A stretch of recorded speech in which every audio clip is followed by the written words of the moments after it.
Good afternoon viewers.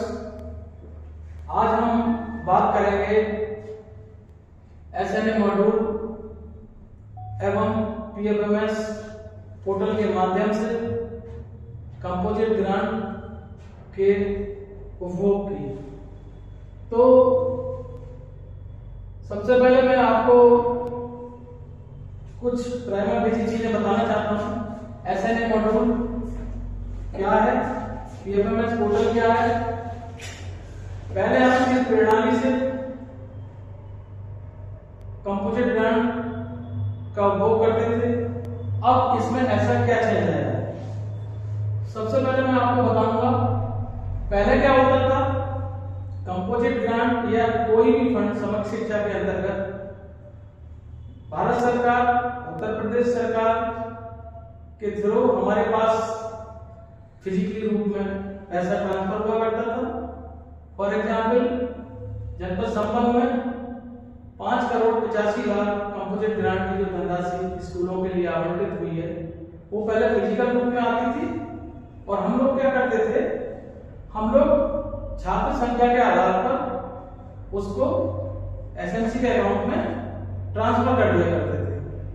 हमारे teachers bank में जाकर अपना पासबुक अपडेट कराते थे और पासबुक में उनका 50,000, 25,000 या 75,000 जो भी छात्र संख्या है उसके आधार पर वो धनराशि उनको प्रिंट हो जाती थी।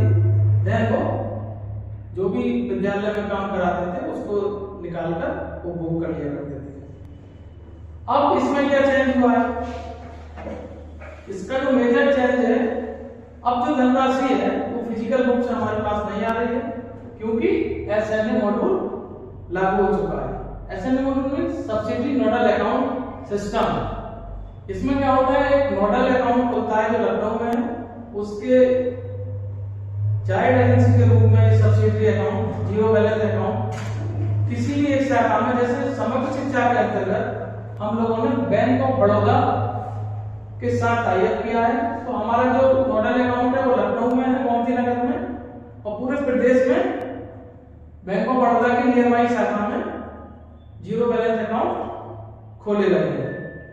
यहां मैं बता दूं, इसके अंतर्गत हमारे जनपद संबल में भी 100% 1289 जो विद्यालय हमारे हैं उनके जीरो बैलेंस अकाउंट खोल दिए गए हैं और वो पीएफएमएस पोर्टल पर मैप करा दिए गए हैं। इनमें दोनों में मेजर डिफरेंस क्या है, उसमें क्या होता था, पैसा आता था, इसमें पैसा नहीं आता है। लिमिट हमें मिलती है और लिमिट के अगेंस्ट हम काम करते हैं, उसको सारी चीजें हम आगे बताएंगे। दूसरा क्या है, modified procedure for release of fund. तो इसके अंदर क्या है, जो फंड का जो फ्लो था, फंड जो रिलीज का जो सिस्टम था, फंड का जो फ्लो सिस्टम था, वो ये मॉडिफाई है। इसमें क्या होता है कि जो पैसा की जगह हमने एक तो लिमिट भेजते हैं और जो लिमिट हमारी है वो किस लेवल पर कितना यूटिलाइज हुआ, कितना बैलेंस है, उसको हम आसानी से ट्रेस कर सकते हैं, देख सकते हैं। सपोज हमने 5,85,00,000 कंपोजिट ग्रांट भेजा, तो आज की डेट में हम देख सकते हैं कि हमारा जनपद में कितना रुपया उसका यूटिलाइज हो गया या पेमेंट कर दिया गया। पहले ऐसा नहीं था। दिसंबर के महीने में हम देखते हैं कि 5,85,00,000 के अगेंस्ट सपोज 1 करोड़ हम लोगों ने यूज किया है, तो हम लोग इसमें क्या करेंगे, मॉनिटर करेंगे, इसका सुपरविजन करेंगे, मीटिंग्स करेंगे और देखेंगे कि पैसा क्यों नहीं खर्च हो रहा है, हमारी स्कीम इंप्लीमेंट क्यों नहीं हो पा रही है।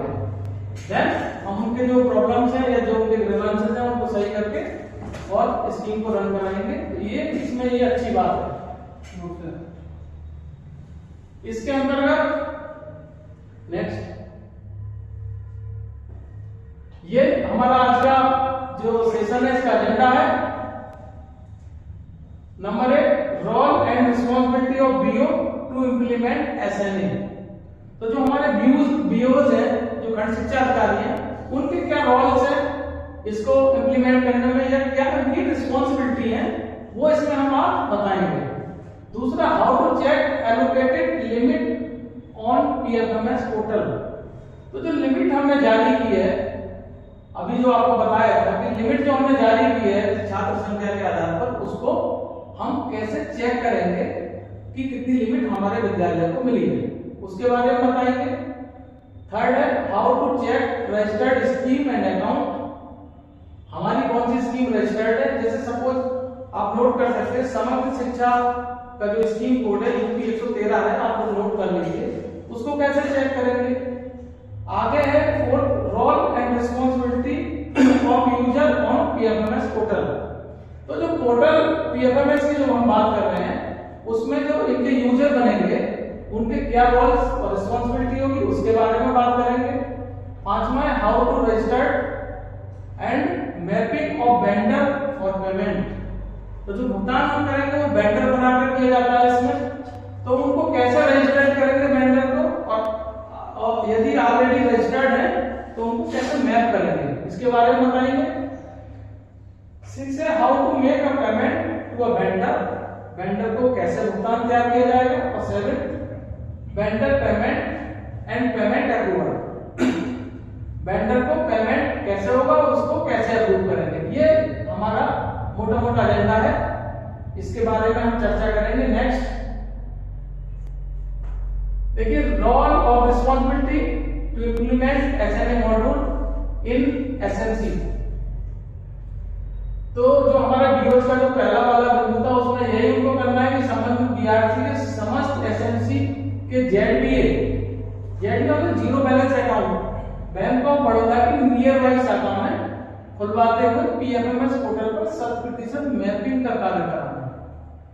तो हमारे जनपद में ये 100% खाते हमारे बीओज में, हमारे टीचर्स में, हमारे बीआरसी जनपद की टीम ने मिलकर ये बहुत सराहनीय काम किया। 100% हमारे खाते खुल चुके हैं और वो पीएफएमएस पोर्टल पर मैपिंग भी की जा चुकी है। समस्त एसएमसी द्वारा पीएफएमएस पोर्टल से भुगतान करने हेतु पीएफएमएस पोर्टल पर डाटा ऑपरेटर, सहायक अध्यापक एंड डाटा अप्रूवर, प्रधान अध्यापक की आईडी बनाकर नियमानुसार भुगतान सुनिश्चित कराना होगा। इसमें जो पीएफएमएस पोर्टल पर है उसमें 3 हमारे वो आईडी बनेगी, एक होगा डाटा एडमिनिस्ट्रेटर, और डाटा एडमिनिस्ट्रेटर का जो आईडी पासवर्ड होगा वो प्रधान अध्यापक के पास होगा। प्रधान अध्यापक क्या करेंगे, डाटा ऑपरेटर बनाएंगे उसके अंतर्गत, इसका क्या रोल है वो हम आगे बताएंगे, वो होगा हमारा सहायक अध्यापक। अब यहाँ पर एक क्वेश्चन उठता है कि अगर सहायक अध्यापक नहीं है, अगर सिंगल है तो क्या करेंगे, तो नियर बाई स्कूल के कोई बनाएंगे, उसके लिए प्रॉपर एक हमारे जो खंड शिक्षा अधिकारी ऑर्डर करेंगे, देन उसको एक डाटा ऑपरेटर बनाएंगे। डाटा अप्रूवल प्रधान अध्यापक ही होगा, उसी स्कूल का होगा, उनका ये बनाएंगे, उनके रोल क्या होंगे वो मैं आगे बताऊंगा। संबंधित बीआरसी पीएफएमएस पोर्टल पर प्रशिक्षण प्रदान करने एवं तकनीकी समस्याओं के लिए निराकरण के लिए मास्टर ट्रेनर नामित किया जाएगा। तो हमारे जनपद में जो हमारे बीआरसी पर जो अकाउंटेंट्स हैं उनको मास्टर ट्रेनर नामित करा दिया गया है, उन सबको ट्रेनिंग भी दे दी गई है। और यहाँ मैं आपको एक चीज और बताना चाहूंगा कि मैंने स्वयं जाकर लगभग सभी ब्लॉकों में जो हमारे हेड टीचर हैं सबको फिजिकली रूप में ये पूरा ट्रेनिंग एक बार दे दी गई है। दोबारा इसको हम लोग अपलोड कर रहे हैं यूट्यूब में कि अगर किसी के समझ में नहीं आया तो देख सकते हैं इसको, यही हमारा पर्पज है। बाकी जनपद के सहायक विद्यालय अधिकारी से समन्वय स्थापित करते हुए समय समय पर विद्यालय स्तर पर वित्तीय नियमों में अभिलेखों से संबंधित दिशा निर्देश प्रदान करना। तो हम लोग लगातार सभी टीचर्स के ब्लॉक्स के टच में हैं और जो हमारा जो एसएनए मॉड्यूल है इसको इम्प्लीमेंट के लिए हम लोग कटिबद्ध हैं और पूरी तरह से लगे हुए हैं तन्मयता के साथ, इसको बहुत अच्छे से इम्प्लीमेंट कराएंगे। जो दूसरा हमारा उसमें एजेंडा बिंदु था उसमें था role and responsibility of user on PFMS portal. तो पीएफएमएस पोर्टल पर जो हमारे जो यूजर होंगे 3 यूजर होंगे। पहला होगा एडमिन यूजर क्रिएट किया जा चुका है, एडमिन के थ्रू एक डाटा ऑपरेटर और एक डाटा अप्रूवर बनाए जाएंगे। इन तीनों की अपनी अपनी रोल एंड रिस्पांसिबिलिटी है। एडमिन का रोल है to monitor the limit allocated by the parent agency, मतलब जो लिमिट हमने आपको जारी की है पेरेंट एजेंसी में जनपद, हम लोगों ने जो आपके एसएमसी को लिमिट जारी की है, उस लिमिट को आप एडमिन के थ्रू देख सकते हैं कि हमें कितना लिमिट मिली है। क्योंकि आपका जो बैंक है वहां पर तो जीरो बैलेंस ही आएगा, बैंक से आपको कुछ पता नहीं चलने वाला है। दूसरा activation of account for print payment advice, तो अकाउंट को एक्टिवेट करना है कि वो पीपीए जनरेट करे, उस तरह का उसमें मार्क करना है, ये इनका काम है। और इनका दूसरा काम है ये क्रिएट करना डाटा ऑपरेटर, और ये डाटा ऑपरेटर जब क्रिएट हो जाएगा तो डाटा ऑपरेटर के लॉगिन से जाएंगे तो हम क्या करेंगे, रजिस्टर्ड ऑफ वेंडर्स, वेंडर का रजिस्ट्रेशन करेंगे और इस आईडी के through payment of vendor, make a payment of vendor, vendor के लिए पेमेंट तैयार करेंगे। जब पेमेंट हमारा तैयार हो जाएगा देन हम जाएंगे डाटा अप्रूवर के लॉगिन से, उसमें हम क्या करेंगे, approval of the payment file of the vendor, तो जो ही उन्होंने फाइल तैयार की है उसको हम चेक करेंगे, देन उसको अप्रूव करेंगे।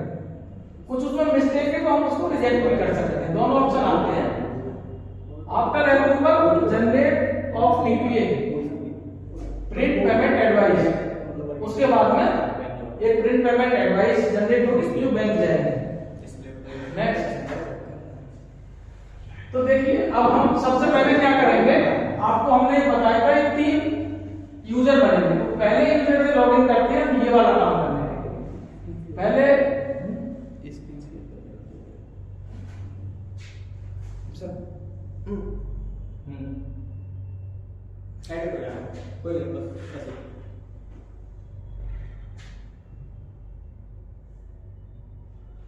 ये हमने इसको क्या किया, एडमिन से इसको लॉगिन किया, limit allocation by agency admin, admin की तरफ लॉगिन करने के बाद में ये स्क्रीन आपकी बनकर आ जाएगी। इसमें हम लोग क्या करेंगे, मास्टर पर क्लिक करेंगे और आगे आएगा ड्राइंग लिमिट ऑफ एजेंसी, जैसे आ रहा है ना, चेक द लिमिट के लिए वो master drawing limit of the agency, तो एजेंसी के पास कितनी लिमिट है उसको देखने के लिए जब यहां पर हम क्लिक करेंगे तो ये वाला स्क्रीन हमारे सामने शो हो जाएगा। दिखाई पड़ रहा होगा सभी को जी। इस स्क्रीन के थ्रू ये वाली जब शो हो जाएगी तो अब हम इसमें क्या करेंगे, स्कीम सेलेक्ट करेंगे। यहाँ पर हमने आपको पहले भी बताया था कि हमारा जो स्क्रीन है, स्क्रीन जो हमारा है,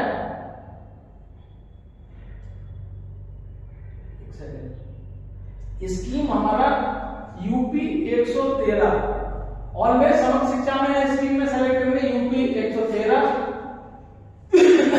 बाकी चीजें सेलेक्ट करने के बाद में ये इस तरह का हमें दिखाई देगा।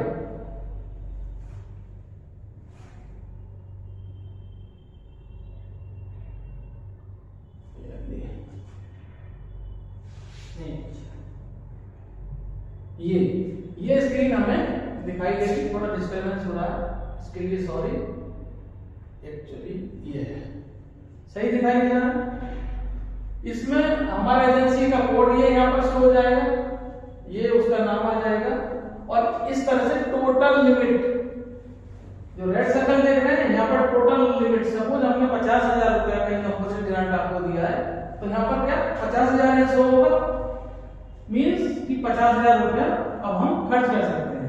नेक्स्ट इसमें बगल में ग्रीन सर्कल में एक्सपेंडिचर लिमिट, अभी हमने कोई भी पैसा खर्च नहीं किया है तो 50,000 यहाँ दिखाई देगा, 50,000 ही यहाँ दिखाई देगा, और बैलेंस भी 50,000 दिखाई देगा जो येलो सर्कल में। सपोज हम 2,000 रुपया भुगतान कर देते हैं तो टोटल लिमिट क्या आएगा 50,000 और एक्सपेंडिचर लिमिट 48,000।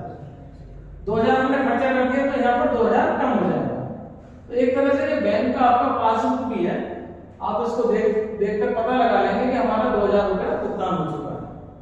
इसके बाद अगर पासबुक लेकर आप जब बैंक जाएंगे तो बैंक से जब पासबुक अपडेट होगी तो वहां 2,000 रुपये जो आपने एक्सपेंडिचर किया है वो वहां पर क्रेडिट होगा, फिर डेबिट होगा, बैलेंस जीरो हो जाएगा। तो वहां से आपको इतना पता चलेगा कि खर्चा किस तरह से हम लोग कर रहे हैं, लेकिन लिमिट आप यहीं पर देख सकते हैं। ठीक है, तो एक तो इससे लिमिट देख सकते हैं एडमिन के थ्रू। दूसरा स्कीम यूपी 113 है, इसमें आप लोगों को कुछ नहीं करना है, ये स्कीम जनरेट करने के लिए ये वाला काम हमने आपका पूरा कर दिया है। यहाँ पर आपको कुछ नहीं करना है, बस देख सकते हैं यहाँ से इस तरह से मैनेज में जाकर देख सकते हैं इतनी सारी स्कीम्स हैं, बट आपको इसमें काम करना है। समग्र शिक्षा एलिमेंट्री एजुकेशन यूपी 113। ठीक है, नेक्स्ट चलते हैं। अब दूसरा हमने काम आपको बताया था कि जो हमारा एडमिन है, एडमिन के थ्रू हम 2 ऑपरेटर बनाएंगे, क्रिएट एजेंसी यूजर। इसमें 3 होते हैं, एडमिनिस्ट्रेटर तो ऑलरेडी है, एक डाटा अप्रूवर और डाटा ऑपरेटर। तो जो डाटा ऑपरेटर है वो सहायक अध्यापक होंगे, डाटा अप्रूवर प्रधान अध्यापक होंगे। उनको यहाँ पर सेलेक्ट करेंगे, उनके फोन नंबर, मोबाइल नंबर और आईडी डालकर सेव कर देंगे और उनका पासवर्ड जनरेट कर देंगे। ये पासवर्ड आपको सीक्रेट रखना है, इसकी आईडी सीक्रेट रखनी है। इसके बाद में एडमिन का काम हमारा फिनिश हो गया। अब एडमिन का लॉगिन तभी करेंगे, ये डाटा ऑपरेटर अप्रूवर बस वन टाइम होता है, बना दिया, बट एडमिन का कब यूज करेंगे हम, जब दोबारा से लिमिट चेक करनी होगी।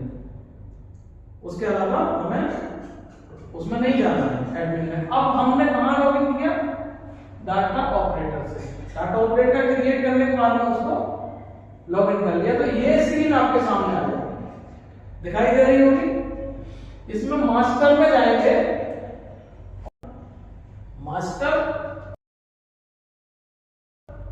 मास्टर के अंदर वेंडर्स, मैनेज और न्यू। तो हम मैनेज में फर्स्ट ऑफ ऑल जाएंगे। मैनेज में इसलिए जाएंगे कि यदि ऑलरेडी ये वेंडर किसी के द्वारा पूर्व में बना दिया गया हो, सपोज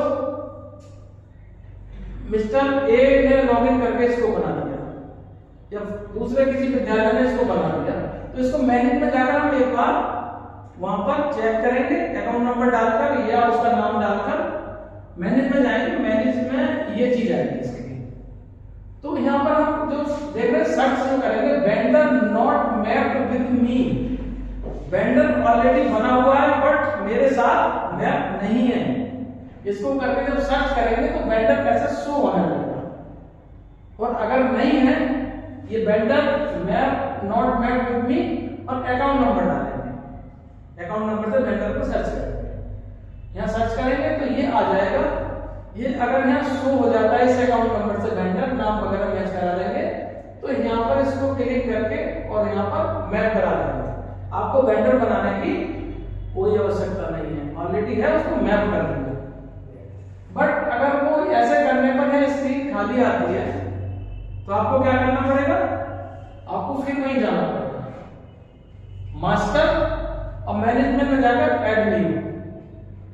वहां पर सर्च हो जा रहा है तो मैप कर देंगे, अगर वेंडर बना हुआ है ही नहीं तो ऐड न्यू में करेंगे क्लिक, तो ये स्क्रीन बनकर आपके सामने आ जाएगी वेंडर बनाने के लिए। ये अभी हम डाटा ऑपरेटर में ही काम कर रहे हैं। ये स्क्रीन आ जाएगी, इसके इतने फील्ड्स हैं, ये आप फिल कर लेंगे। बहुत यूजर फ्रेंडली है, बहुत ज्यादा इसका कुछ ऐसा है नहीं कि कुछ बनाने की जरूरत है। ये पर्सनल कॉमर्शियल किस तरह का वेंडर है। वेंडर से आप मतलब समझते होंगे, लेकिन जनरली तो आप समझ रहे होंगे वेंडर मतलब जो विक्रेता है, जिससे हमने सामान खरीदा वो वेंडर हो गया। लेकिन यहाँ पर कुछ और भी मतलब है इसके। वेंडर मीन्स वेंडर आप भी हो सकते हैं, प्रधान अध्यापक भी हो सकते हैं, सहायक अध्यापक भी हो सकते हैं। वेंडर का मतलब यहाँ से वो है जिसको हम भुगतान कर रहे हैं, उसका कोई एक अकाउंट नंबर है, उस अकाउंट नंबर को उस नाम के साथ जब रजिस्टर करें तो वो वेंडर हो जाएगा। अब आप कहोगे कि प्रधान अध्यापक कैसे हो जाएगा और प्रधान अध्यापक को कौन सा भुगतान करेंगे। सपोज उसने छोटे छोटे 100, 200, 500 के कोई काम किए हैं एक महीने के अंदर और वो उनको पेड वाइज नहीं कर लेते हैं, क्योंकि छोटी छोटी चीजें तो उधार में मिलेंगी नहीं, वो कैश में मिलेंगी। और कैश में अगर हम उसको पेड वाइज भी टीचर करेगा और 1000 रुपये समझी बना लेंगे तो वो अपने नाम से वेंडर बनाकर और उसको यहाँ पर अपने आप को भुगतान कर सकते हैं, या सपोज थर्ड पार्टी को भुगतान कर सकते हैं। तो इस तरह से इस वेंडर को बनाएंगे, यहाँ सेव करेंगे। ये पूरा फिल करने के बाद में ये वाली स्क्रीन वेंडर, तो इसको कर लेंगे इस तरह से।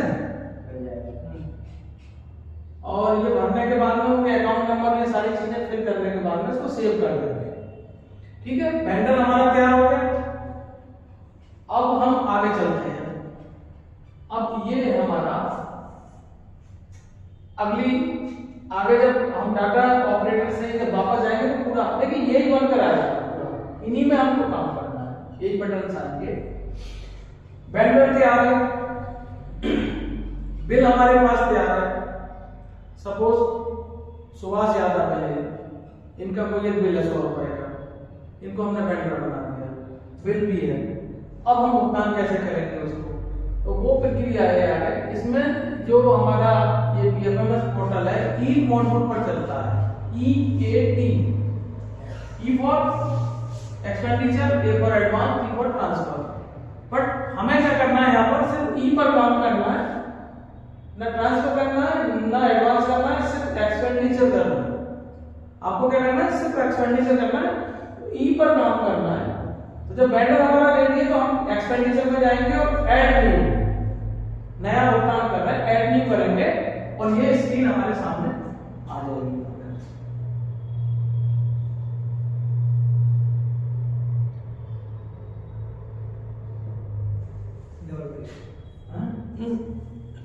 एक सेकंड में हम लोग क्या करेंगे, आपको अभी बताया था कि सबसे पहले अब हम क्या कर रहे हैं, एक्सपेंडिचर करने जा रहे हैं।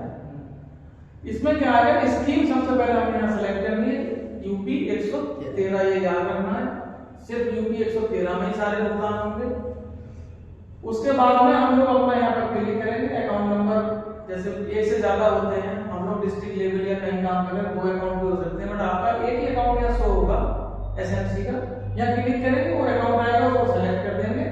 Expenditure done for vendor select करेंगे क्योंकि वेंडर को कर रहे हैं, और वेंडर नेम जो हमने वहां वेंडर बनाया था या उसको मैप किया, वो यहाँ पर वेंडर मैप में जब यहाँ से ये जो आपका ब्लू दिख रहा है सेलेक्ट वेंडर, या क्लिक करेंगे तो एक लिस्ट खुलकर आ जाएगी वेंडर्स की, और उसमें हम लोग क्या करेंगे, उसको सेलेक्ट कर देंगे। जैसे वेंडर हमने सेलेक्ट कर दिया, ये ऑफिस ऑर्डर नंबर एक डाल देंगे यहाँ पर, जो भी आपने सैंक्शन किया है, पास किया है उस पेमेंट को, और उस ऑर्डर की फाइल यहाँ पर चूज करके अपलोड की जा सकती है।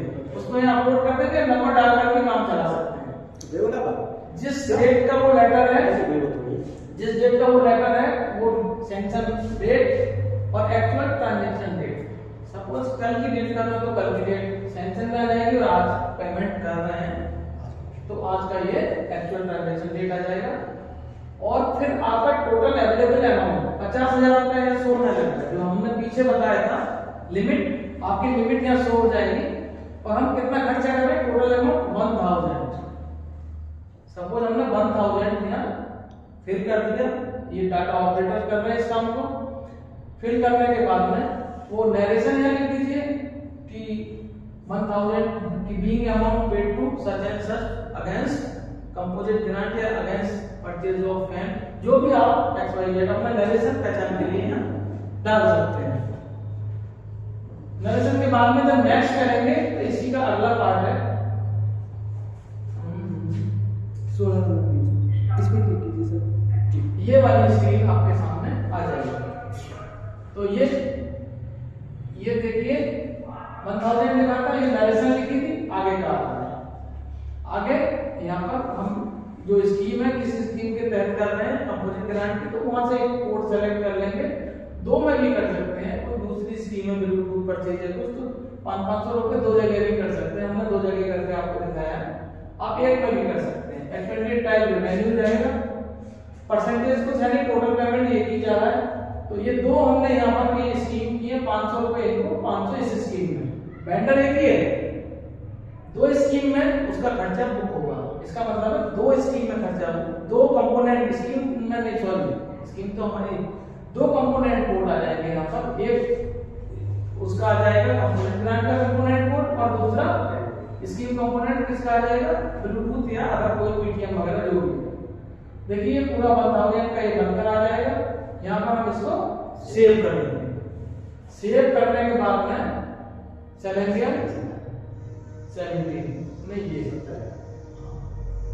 जब सेव करेंगे तो ये the transaction has been save successfully with voucher number this and this, ये वाउचर नंबर जनरेट हो जाएगा। इसको आप नोट करके रख लें कि 1000 का जो पेमेंट था उसके अगेंस्ट ये वाउचर नंबर हमारा जनरेट हुआ है।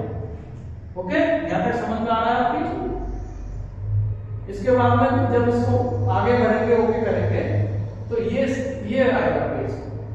अब देखिए वही चल रहा है, 5 इस कंपोनेंट में, 500 इस कंपोनेंट में, 1000 ये निपुण शर्मा अकाउंट नंबर, ये वेंडर के नाम में 2 कंपोनेंट कोड में बुक हुआ और 1000 रुपए निपुण शर्मा के नाम में पेमेंट करने हम जा रहे हैं। अब ये पूछेगा इंस्ट्रूमेंट टाइप का रहेगा, इंस्ट्रूमेंट चेक, डीडी, आरटीजीएस, ये बहुत सारे हैं। तो हमने आपको पहले ही बताया था कि एडमिन के थ्रू हम उसको एक्टिवेट कर देंगे, ई पेमेंट एडवाइस। तो प्रिंट पेमेंट एडवाइस को यहाँ एक्टिवेट करने के बाद में हमें सारे के सारे भुगतान इस पर ये इंस्ट्रूमेंट सेलेक्ट करना, ई पेमेंट, ठीक है, और उसको कंफर्म कर देंगे हम। कंफर्म करने के बाद में ये हमारा स्क्रीन आएगा। अभी देखिए वही पेज चल रहा है, 500 निपुण शर्मा 1000 ई पेमेंट, और ये नीचे निपुण शर्मा, इनका ये आईएफएस कोड है, ये इनका बैंक अकाउंट है, आप चेक कर सकते हैं 1000 रुपीस, और इस तरह से उसको कंफर्म कर देंगे। आगे कंफर्म कर देंगे, देन ये चीज आपके सामने आ जाएगी। ये पूरा बनकर आ रहा है, आप चेक कर सकते हैं एक बार, निपुण शर्मा और ये सारी चीजें बनकर आ रही हैं। ये आ गया। अब payment detail has been confirm successfully. अब जब पूरा आपका ये तैयार हो गया पेमेंट, अब आपको क्या करना है, सबमिट करना है, सबमिट फॉर अप्रूवल, और यहाँ पर आप सबमिट कर देंगे। अभी तक जितना काम हम कर रहे थे डाटा ऑपरेटर की आईडी पर कर रहे थे, डाटा ऑपरेटर यहाँ जैसे ही सबमिट करेगा उनका काम फिनिश। इसके बाद में अब हम क्या करेंगे, डाटा अप्रूवर की आईडी से, देखिए vendor payment approve by the data approver.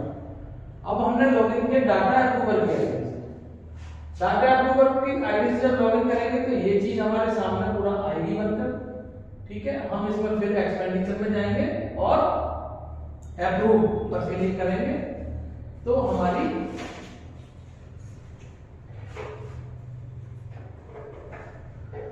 Approve पर जब क्लिक करेंगे, कहां है तो देखिए ये वाली स्क्रीन बनकर आ जाएगी। ऑलरेडी अगर आप पहले से कई सारे भुगतान कर चुके हैं या फाइल अपलोड कर चुके हैं तो वो फाइल यहाँ पर शो होती रहती है। फर्स्ट टाइम करें तो एक ही फाइल शो होगी, बट हमें कई सारी में अपनी फाइल ढूंढनी है। हमारी फाइल देखिए ये थी जिसमें हमने 1000 रुपीज का पेमेंट किया था, वो सबसे ऊपर ही आ जाएगी।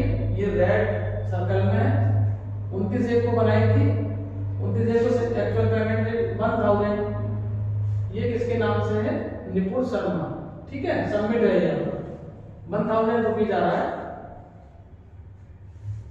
और सर इसी पे क्लिक कीजिए, नेक्स्ट पेज यही है। ये देखिए पूरा बनकर आ रहा है, ठीक है। ये जो हमने वहां पर फीड किया था डाटा ऑपरेटर की आईडी से, ये पूरा निपुण शर्मा 990 रुपए 10 रुपए उसका वो काट दिया था, हमने डायरेक्शन किया था। आपको डायरेक्शन नहीं करना है तो पूरा अपडेट कर दीजिए। ये 2 कंपोनेंट कोड थे, 500 रुपए इसमें, 500 इसमें बुक करना था। निपुण शर्मा 1000 रुपीज का तैयार हो गया। अब ये पूरा हमने चेक कर लिया, ठीक है, तो यहाँ पर अप्रूव करेंगे, अदरवाइज हम रिजेक्ट भी कर सकते हैं इसको। अगर हमें कुछ कमी लग रही है तो यहाँ से रिजेक्ट करेंगे और डाटा ऑपरेटर फिर से उसको लोड करेगा। हमें क्या करना है, ठीक है, तो इसको अप्रूव कर देना है। अप्रूव करने के बाद में फिर हमारा वो पीपीए जनरेट हो जाएगा। पीपीए जनरेट में हम लोगों को कुछ सावधानी ये रखनी है, इस तरह से बनकर आ जाएगा, ठीक है। पीपीए में हमें जो सावधानी रखनी है वो देखिए ये रखना है, प्रिंट पेमेंट एडवाइस जनरेट करने के बाद तुरंत बैंक में प्रस्तुत किया जाएगा, क्योंकि लिमिट घट जाती है। हमने आपको बताया था लिमिट 50,000 की थी, अगर 1000 खर्च कर देंगे तो 49,000 रह जाएगी, तो आप 49,000 ही खर्च कर सकते हो, लिमिट घट जाएगी। 10 दिन के अंदर बैंक में नहीं प्रस्तुत किया तो प्रिंट पेमेंट एडवाइस एक्सपायर कर जाएगी। इसकी वैलिडिटी ओनली 10 डेज है, 10 दिन के अंदर हमें इसको भुगतान करना कंपलसरी है। तो इसमें ये थोड़ी सतर्कता रखनी है, और बहुत ही अच्छा है, यूजर फ्रेंडली है, इसमें किसी भी तरह का कोई फ्रॉड, कोई मिस्टेक होने की कहीं कोई गुंजाइश नहीं है। सारा कुछ बहुत अच्छा है, मॉनिटरिंग इसकी बहुत परफेक्ट है। स्क्रीन को स्मूथली इससे हम रन करा सकते हैं, हम अपने फंड को ट्रेस कर सकते हैं, बहुत सारे फीचर्स हैं।